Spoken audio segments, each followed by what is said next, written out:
تاکہ دن میں بھوک نہ لگے. جی میرا خیال ہے ایسا نہیں ہے. آپ نارمل کھانا بھی کھائیں گے نا اور اپنا دن بھر کے معاملات بہتر رکھیں, نیند اچھی کر لیں جی اور عبادات میں مشغول رہیں, تو ایسا نہیں ہے کہ پیٹ بھر کے نہاریاں, کڑھائیاں, فرائیاں اور پائے کھا کے اسی سے سحری کریں گے تو بہتر رہے گی. تو کوئی خاص چیز تو نہیں, لیکن یہ کہ گھر میں جو بھی کچھ اویلیبل ہوتا ہے اس سے سحری کر لیتے ہیں. اور ویسے سحری ٹرانسمیشن ہوتی ہے جی تو پھر آپ کو پتہ ہی ہے کہ وہ پھر ہمارا ہنگامی حالات ہوتے ہیں اور اس میں تو بس ملے نہیں ملے کچھ بھی ہے, بس وہ تھوڑا بہت چل جائے. پروفیشنل لائف میں تو آپ کو پتہ ہے پھر ایسا ہی ہے. تو ویسے شوق سے آپ کا کیا ہے؟ میں اچھی بریانی پسند کرتا ہوں, اچھا, اچھی نہاری پسند کرتا ہوں, اچھی حلیم پسند کرتا ہوں, اچھی مٹن کڑھائی پسند کرتا ہوں. کھانے پینے کا شوقین ہوں, لیکن میری صحت دیکھ کے نہیں لگتا کہ میں بہت زیادہ کھانا کھاتا ہوں. بالکل. تو یا میرا جسم قبول نہیں کرتا, بولا بس نہیں وہ لیکن اس کو آپ یوں بھی کہہ سکتے ہیں کہ کچھ لوگ ہوتے ہیں نا کھاتے تو بہت ہیں لیکن لگتا نہیں ہے, کہ مطلب اچھی بات ہے. اور کچھ لوگ ہوتے ہیں کہ وہ کہتے ہیں کہ ہم تو کچھ سوچ بھی لیں تو ہمارے موٹاپا آ جاتا ہے. لیکن اصل میں تھوڑا سا خیال بھی رکھتا ہوں میں, کبھی زیادہ کھا لوں نا تو پھر 1-2 دن ذرا احتیاط کرتا ہوں. تو وہ اسی لیے آپ کی پھر آپ کو پتہ ہے آج کل ہماری بچیاں, بیگم, وہ ایک ہمارے کلچر ہے کہ بڑا خیال رکھتی ہیں ہسبینڈ کا, والد کا. تو وہ بھی کہتے رہتے ہیں, بچیاں بھی کہتی رہتی ہیں بھائی نہیں بابا یہ نہیں, اتنا نہیں. یا بیگم بھی کہتی رہتی ہے بہت ہو گیا, میٹھے میں ذرا خیال رکھے, چکنائی میں خیال رکھے. دل تو بہت چاہتا ہے کہ نلی بریانی روز کھانے جائیں, لیکن بھائی جسم بھی تو اپنا ہے. ٹھیک ہے جی. اچھا یہ ہمارے پاس بڑے بھی تیار ہو گئے, چاپنگ ہمارے پاس ریڈی ہو گئی ہے, چنا ہم نے بوائل کیا ہوا ہے, آلو ہم نے بوائل کیے ہوئے. اب آ جاتے ہیں ہم دہی کی جانب, اور دہی کو ہم نے موبائل مجھے دے دیں, میں یقین کرے واپس کر دوں گا. شکریہ. اچھا دہی جو ہے اس کو ہم نے پھینٹ لینا ہے. اچھا جہاں ہم بات کر رہے تھے جو لاہور میں لڈو پیٹھیاں بنتی ہیں جو یہ ہے, اس میں ہم یوز کرتے ہیں خوبانی کی چٹنی. اچھا. اور مولی, جو سردیوں میں مولی کا استعمال ہم اس پہ ساتھ کرتے ہیں. اچھا. لیکن ہمارے یہاں کراچی میں اسپیشلی اس کو اتنا زیادہ پسند نہیں کیا جاتا. اچھا. اور یہاں پر ہم اس کو بالکل بڑا اسٹائل دیں گے. سافٹ ہو گیا ویسے. جی ابھی میں اس کو آپ کو توڑ کے بھی دکھاؤں گا کہ یہ بالکل سافٹ ہو جاتا ہے. اچھا دہی ہم نے اس کو اچھے سے پھینٹنا ہے. دہی میں اب ڈالیں گے ہم ہلکا سا نمک, اور اس کے بعد اس کو ہم نے اچھے سے پھینٹنا ہے. اور اب اس کی ہم کریں گے سیمبلنگ. ٹھیک ہے جی. تو سیمبلنگ کے لیے اب ہم نے کیا کرنا ہے, سب سے پہلے تھوڑا سا دہی ڈش میں لیں گے, سرونگ ڈش میں. اچھا اس کو آپ سنگل سرونگ بھی دے سکتے ہیں اور فیملی سرونگ بھی دے سکتے ہیں, تو دونوں آپ چوائس ہے. اچھا بعض لوگ اس دہی میں پانی زیادہ بھی ملا دیتے ہیں, اس سے کیا ہوتا ہے کہ وہ پھر اس کا مزہ نہیں رہتا, ذائقہ ختم ہو جاتا. ہاں. اچھا اب میں دکھانا چاہوں گا آپ کو کہ یہ اس کو آپ دیکھیں, یہ ہم اس کو پریس کریں گے. واہ واہ واہ, پانی ہلکا سا نکال دیا, اور اب آپ کو یاد آئے گی جو ہم کھاتے تھے اور کس طرح سے وہ سافٹ ہو جاتا تھا. کیا بات ہے. اچھا مفتی صاحبان کی طرف جا سکتے ہیں ہم, ڈاکٹر صاحب کی طرف جا سکتے ہیں. اچھا ڈاکٹر جواد صاحب کبھی آپ نے کھائے دہی بھلے سڑک پہ؟ سڑک پہ تو نہیں کھایا.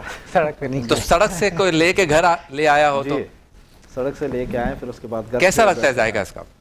دہی بھلے کا ذائقہ اچھا ہے بہرحال, لیکن یہ باقاعدہ کھانے کا نعم البدل نہیں ہے. ہاں یہ شام کے ٹائم پہ, عصر کے ٹائم پہ آپ یا کسی کھانے سے پہلے یہ زیادہ بہتر ہے. جی ہاں مفتی صاحب, دہی بھلے جی لیاقت آباد کے مفتی صاحب, لالو کھیت والے, دھوراجی والے, جزاک اللہ, ہمارے راول پنڈی والے راجہ بازار, اور جو لاہور سے دیکھ رہے ہیں ریگل چوک, اور پشاور والے قصہ خانی بازار, کوئٹہ والے زرگون روڈ, سب جگہ دہی بھلے پائے جاتے ہیں. جی مفتی صاحب.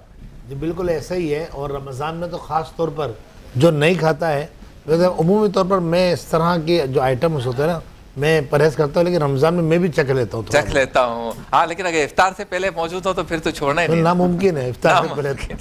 کیا بات ہے. دیکھیے ذرا دوبارہ آئیے. جی اب یہ دیکھیں اس کے بھلوں کے اوپر میں نے ہری چٹنی ڈال دی, اس کے ساتھ ہم نے اس پہ املی کی چٹنی ڈال دی, اور اب یہ ہم نے آلو بوائل کر کے جو رکھے تھے یہ آلو ڈال دیں گے. چنا ڈال دیا ہے, اس کے ساتھ ہی ہم ڈالیں گے اس پر یہ تھوڑے سے پیاز,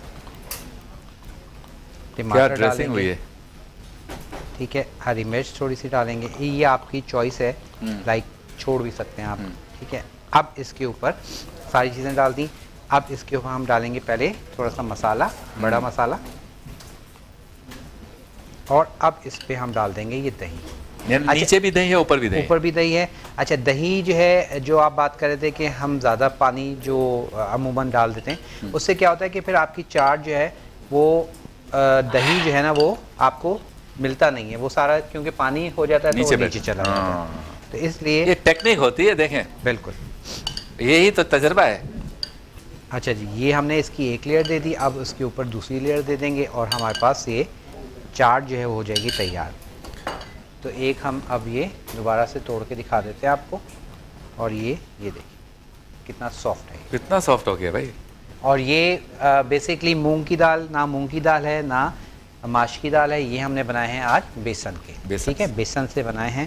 اور یہ ہم 3 بڑے ہیلدی بھی ہوتے ہیں, اس کا مطلب آٹا ہے تو مطلب جسم کے لیے جی اور کیونکہ چنے کی دال کے ہیں تو وہ کافی ہیلدی ہیں. اب اس کی ہم گارنشنگ کر دیتے ہیں. اچھا جہاں جہاں کوکنگ شو ہوتے ہیں نا تو ہمارے شیف صاحب جو بھی بناتے ہیں اس کے بعد یہ سوچا جاتا ہے کہ اس کے کھائے گا کون. اور اکثر کیا ہر کوئی یہ کوشچن پوچھتا ہے کہ آپ جو بناتے ہیں وہ کہاں جاتا ہے, تو میں کہتا ہوں کہیں نہیں جاتا, وہ پیٹ میں ہی جاتا ہے, پیٹ میں ہی جاتا ہے. لیکن یہ ہے اور افطار کے وقت اگر کوکنگ شو ہو تو پھر تو بات ہی, تھوڑا سا چکھوں گا ضرور باقی ہمارے دوستوں کو, لیکن تھوڑا سا دیکھیں گے کیسے بنایا ہمارے شیف اسد صاحب. ابھی تک آپ کو کیسا لگ رہا ہے کہ کچھ مت پوچھیں سر, لیکن ابھی 1.5 گھنٹہ ہے. چلیں جی اب اس کے اوپر ہم یہ املی کی جو چٹنی ہے یہ ہم ڈالتے ہیں. یہ چٹنی کون سی ہے؟